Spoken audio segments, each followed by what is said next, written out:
বড়া তো আমরা বিভিন্নভাবেই বাড়িতে বানিয়ে থাকি, তবে এই যে বড়ার রেসিপিটি আজ নিয়ে এলাম, ইউটিউবে হয়তো আপনারা প্রথমবারই দেখছেন, কারণ এর আগে আপনারা হয়তো নামই শোনেননি চিড়ে পনিরের বড়া। এটা আবার হয় নাকি? চলুন তাহলে আপনারা দেখে নিন আমি কি করে তৈরি করলাম এই চিড়ে পনিরের বড়া। ইউটিউবে প্রথমবারই আমি তৈরি করলাম ইউনিক একটা রেসিপি। সম্পূর্ণ ভিডিওটি দেখার অনুরোধ রইল। আর যদি ভিডিওটি আপনাদের ভালো লেগে থাকে অবশ্যই একটা লাইক দিয়ে আমার চ্যানেলটিকে যারা সাবস্ক্রাইব করেননি সাবস্ক্রাইব করে দেবেন।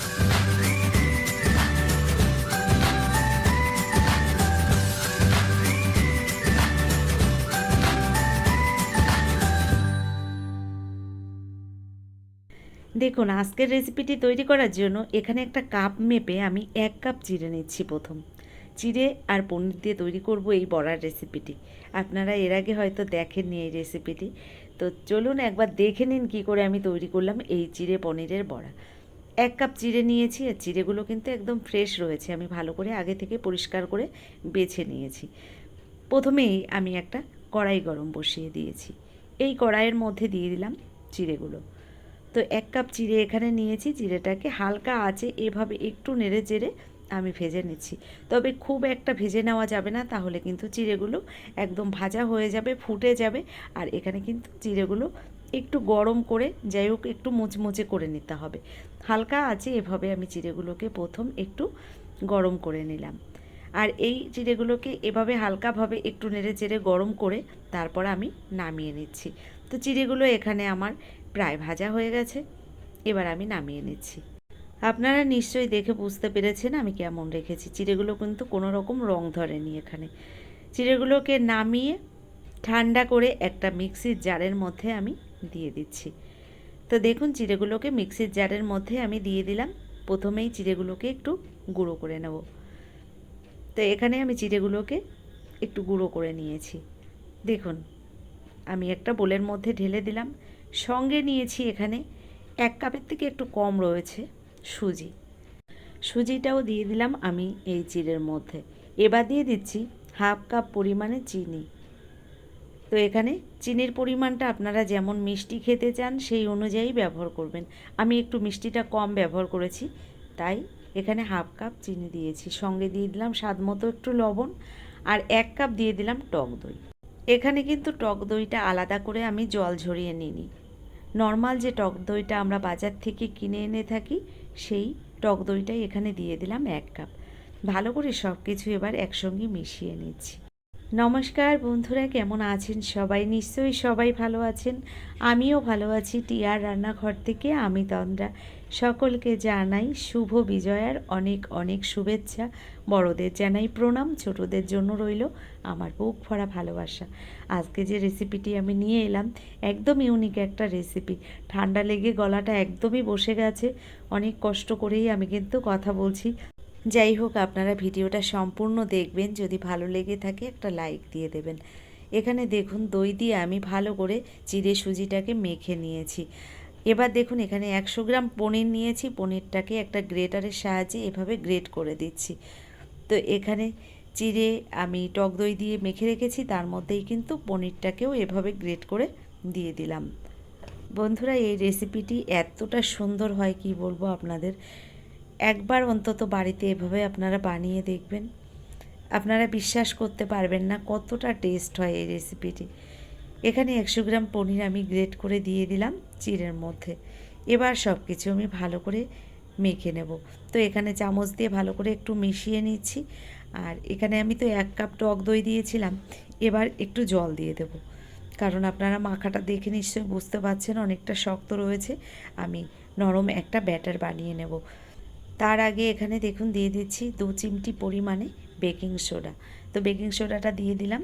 এবার দেখুন দিয়ে দিচ্ছি যে কাপ মেপে আমি এখানে টক দইটা ব্যবহার করেছিলাম, ওই কাপ মেপেই এখানে 2.5 কাপ পরিমাণে জল দিয়ে দিলাম। তো এখানে প্রথম আমি 2 কাপ জল দিয়েছি, পরে আর 1/2 কাপ জল দিয়ে দেব। ভালো করে আমি এভাবে ফেটিয়ে নিচ্ছি। তো চামচ দিয়ে প্রথম আমি এভাবে মিশিয়ে নিচ্ছিলাম, তবে ভালো মেশানো হচ্ছে না। এরপর আমি একটা হ্যান্ড হুইস্কি দিয়ে সুন্দর করে দেখুন এই ব্যাটারটাকে রেডি করে নিচ্ছি। তো ব্যাটারের ঘনত্বটা কিন্তু একটু পাতলাই রাখতে হবে, কারণ প্রথম আমি অনেক শক্ত করেই মেখে নিয়েছিলাম, এটা কিন্তু একটু জল দিয়ে নরম বানিয়ে নিয়েছি। আর এখানে মাখাটা প্রায় রেডি হয়ে গেছে, দেখুন আরও হাফ কাপ পরিমাণে জল এবার আমি দিয়ে দিলাম। তো এখানে টোটাল আমি 2.5 কাপ জল ব্যবহার করেছি। ভালো করে এভাবে হ্যান্ড উইস্ক দিয়ে সুন্দর করে মিশিয়ে নিচ্ছি। তো বন্ধুরা, আপনাদের পুজো কেমন কাটলো অবশ্যই কিন্তু কমেন্ট করে জানাবেন। আমার তো পুজোর সময় এলে কোনো না কোনো সমস্যার মধ্যে প্রত্যেক বছর পড়ব, আর পুজোটাই মাটি হয়ে যাবে। এবছরও ব্যতিক্রম কিছুই হয়নি। এবছর ঠিক একটা সমস্যার কারণে ঠাকুর দেখতে বেরোতে পারলাম না। তার মধ্যে শরীরটাও অসুস্থ হয়ে পড়েছে, নিশ্চয়ই আমার গলার ভয়েস শুনে আপনারা বুঝতে পারছেন।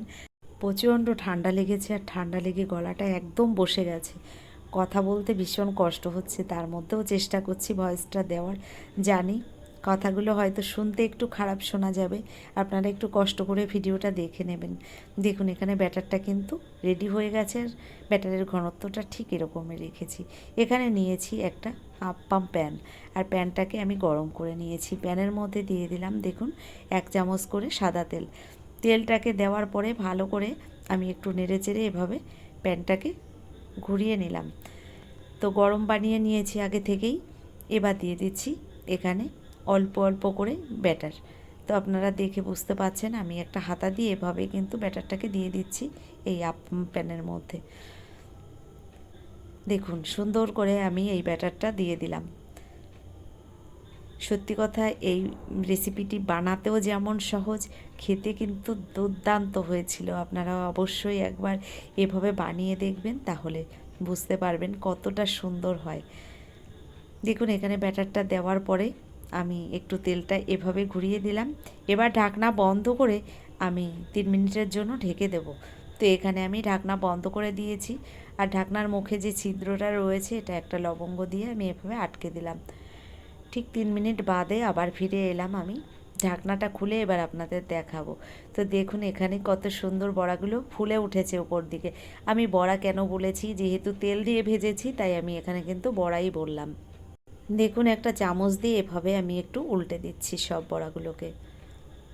তো ওই প্যানের মধ্যেই কিন্তু এভাবেই ভাজা হয়ে যাবে, আর এতটা সুন্দর হবে আপনাদের কি বলবো। অবশ্যই একবার এভাবে আমার কথা বিশ্বাস করে আপনারা বানিয়ে দেখবেন, ভীষণ ভালো হয় খেতে।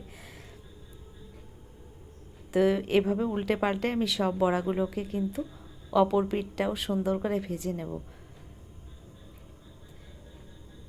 তো দেখুন এভাবেই কিন্তু আমি বড়াগুলোকে সব উল্টে পাল্টে দিয়ে দিচ্ছি। আবারও উল্টে দেওয়ার পরে আমি ঢাকনা বন্ধ করে আবারও 2 মিনিটের জন্য ঢেকে দেব। অপর পিঠটাও তাহলে সুন্দর ভাজা হয়ে যাবে।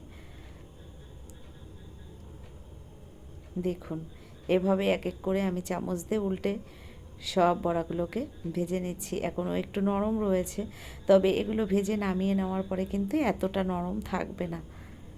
আর দেখতে যে কি দারুণ হয়েছিল আপনাদের কি বলবো, যেমন দেখতে সুন্দর হয়েছিল খেতেও কিন্তু দুর্দান্ত টেস্ট হয়েছিল। যেহেতু পনির দেওয়া আছে, টক দই দেওয়া আছে, আর হেলদি একটা রেসিপি, খুব সুন্দর হয় খেতে। আপনারা অবশ্যই একবার এভাবে বাড়িতে বানিয়ে দেখবেন, তাহলে বুঝতে পারবেন কতটা সুন্দর হয়।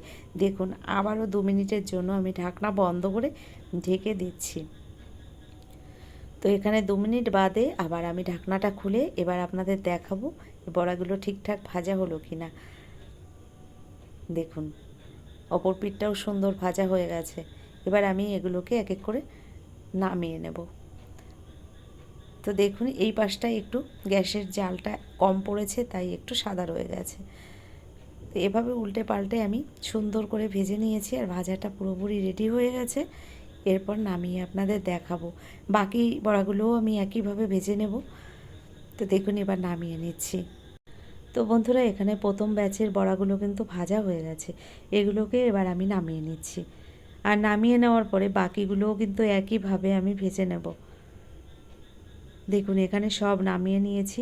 তো বন্ধুরা কেমন লাগলো আজকের রেসিপিটি অবশ্যই কিন্তু আমাকে লিখে জানাবেন। যদি আপনাদের এই রেসিপিটি ভালো লেগে থাকে, এখনও একটা লাইক দিতে ভুলে গেছেন, অনুরোধ করব একটা লাইক দিয়ে যারা এখনও চ্যানেলটিকে সাবস্ক্রাইব করেননি অবশ্যই আমার চ্যানেলটিকে সাবস্ক্রাইব করে আমার ভিডিওর পাশে থাকা বেল আইকনটি ক্লিক করে নোটিফিকেশানটা অল করে দেবেন। তো এখানে দেখুন আমি একটা বড়া আপনাদের ভেঙে দেখাচ্ছি কতটা সুন্দর হয়েছে দেখুন ভেতরটা, আর খেতেও কিন্তু দুর্দান্ত হয়েছিল। তো আজকের মতো এই পর্যন্তই।